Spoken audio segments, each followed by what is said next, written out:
That taste of how violent football can be leads us to this CBS4 exclusive. A former Miami Dolphin is at the center of the NFL concussion settlement dispute. Tonight, he is sharing his story only with us. CBS4 chief investigator Michelle Gillen takes a closer look at the case and what's at stake.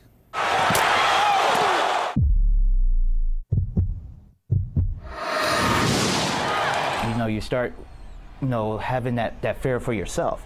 One day am I going to wake up and not know who my kid is, not know who my wife is, not know who I am. Former Miami Dolphin Shawn Wooden is just 41 years old. He revels in memories of the game and team he loved. You'd be honored to come out of that tunnel and have those 72,000 fans just cheering for you. But just a decade after taking off that uniform, his days and nights are often focused on the possibility of paying a price for repeated head trauma and the concussions he and fellow players like Kevin Turner suffered on the field. Wooden and Turner are lead players in a settlement accepted in a class action lawsuit filed against the NFL.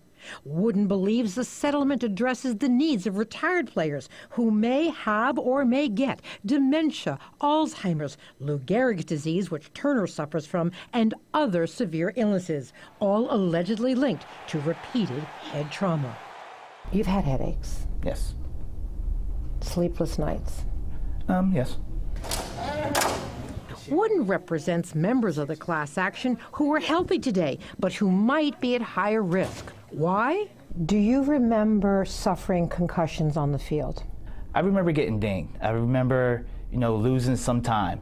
Watching film on that next Monday and saying, when did that play happen? Mm-hmm. You literally couldn't remember it? Literally couldn't remember it. The science wasn't there stating that, concussions, getting your bell rung, stingers and all could have a long-term effect. An effect now known. And that's why the settlement could include $1 billion or more for some retirees afflicted with certain illnesses and provide dollars for testing.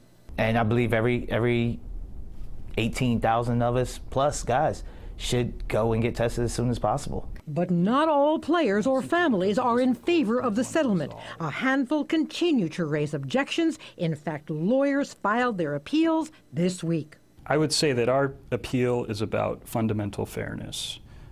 This settlement is a landmark settlement in many ways. Jared Beck represents the family of former player Cookie Gilchrist. He long suffered from CTE, cerebral traumatic encephalopathy, severe injury to the brain, usually following a violent jolt.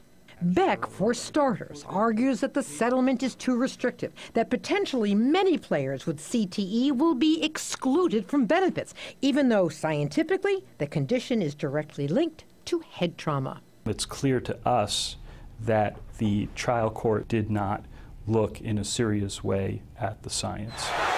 As to when the NFL first became aware of the dangers of concussions, the incidence of risk, an insider's view may never emerge. There wasn't a shred of discovery taken, there wasn't a single deposition taken, and that, in our view, that's an absolute travesty. Wooden, a father of 4, believes change is trickling down. Do you ever take pause about saying, I don't want my 2 boys to play football? It's a conversation that we had as a family. It's a decision that we made as a family. I go to all my kids' games, and it really comes down to monitoring your kid. And now anxiously monitoring his own health. It's a very haunting feeling. It's a very nervous feeling as an individual, being only 41 years old, knowing that could be a possibility. We reached out for comment from the NFL and await their response. Meanwhile, we should mention that some players have opted out of this class action lawsuit and they're suing on their own. This is the case with the family of Hall of Famer Junior Seau, who they say committed suicide after concussion-related brain injuries. Back to you.